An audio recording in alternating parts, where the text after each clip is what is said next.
In this video, we'll talk about how interfaces support multiple inheritance in Java. In the video where we spoke about the interfaces, I had a comment here where it says that interfaces support multiple inheritance. And then we also said that a class can implement multiple inheritance, but it can only extend one class, which that one class could be either abstract or concrete, it doesn't matter. And then we said, I'll create a separate video to demonstrate this further. And here we are in that separate video. So what I'm going to do is I'm going to just delete some of the work we did in the previous video just to sort of avoid any confusion. And I'm going to run it so we have a nice clear space to work with. So I just want to show you what happens if you tried to do multiple inheritance. So if we go to the cat class here, you can't really extend from more than one class. So multiple inheritance is achieved only through the concept of interfaces, not through abstract or concrete classes. That's because Java does not support multiple inheritance of classes. Now that means a class can implement multiple interfaces, but it can only extend one class, and that one class could be either abstract or concrete. It doesn't matter because it can only extend one. So if I create another class that I called edible, I can't really come back to the cat class and choose up to sort of add that here. So this will be sort of a syntax error. It's not possible. So in this particular case, I can either extend directly, I can either extend edible or animal. It won't allow me to extend both of the animal and the edible class.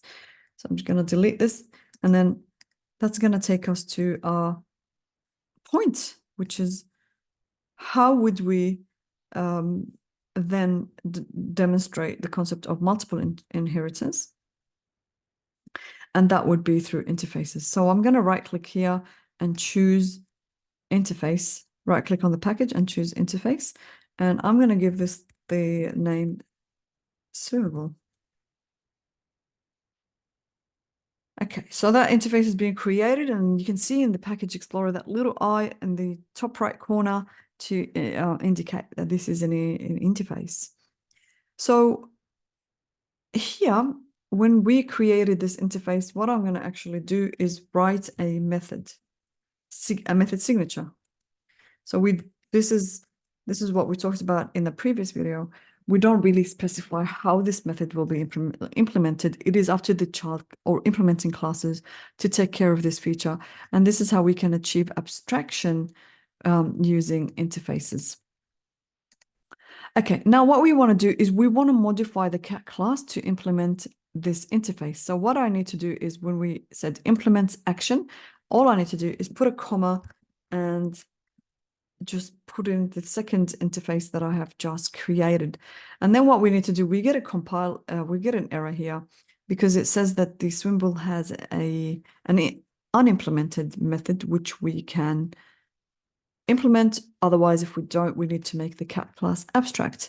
But we don't want to do that. We don't want to make the cat class abstract. So we will actually override it. Use the same method signature in the child class. And you might want to sort of do more work here, but for demonstration purposes, I'm just saying the cat is actually swimming. And let's use this. So let's go to, so I'm just going to take this interface, put it here. So we have our work all neat. So cat1.swim. Let's run it. So the cat is swimming. So that's how we were able to achieve multiple inheritance through the multiple implementation of interfaces. Now, of course, I can still call perform and other methods, but so cat1, I can still call perform, and I can still call the methods that are being inherited by the parent, which was making sound. So this is coming in from the abstract method. This is coming from the action interface from abstract class. abstract animal class, but it has been implemented, so they make sound. This is coming in from the action interface. And this is coming in from, oh, it's too much.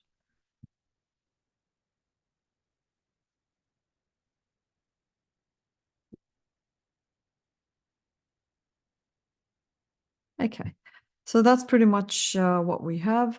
Now in Java, again, let's just summarize this. You can implement multiple interfaces, and there is no strict limit to how many interfaces a class can implement. Now, this allows the flexibility in designing class hierarchies and behavior, as a single class can inherit and use functionalities defined by multiple interfaces. And of course, we can demonstrate this in the same way we did for the cat. We can do the same for the dog and for the vehicle. I hope this video was helpful to you in learning how interfaces support multiple inheritance in Java, and I'll see you in the next one. Thank you.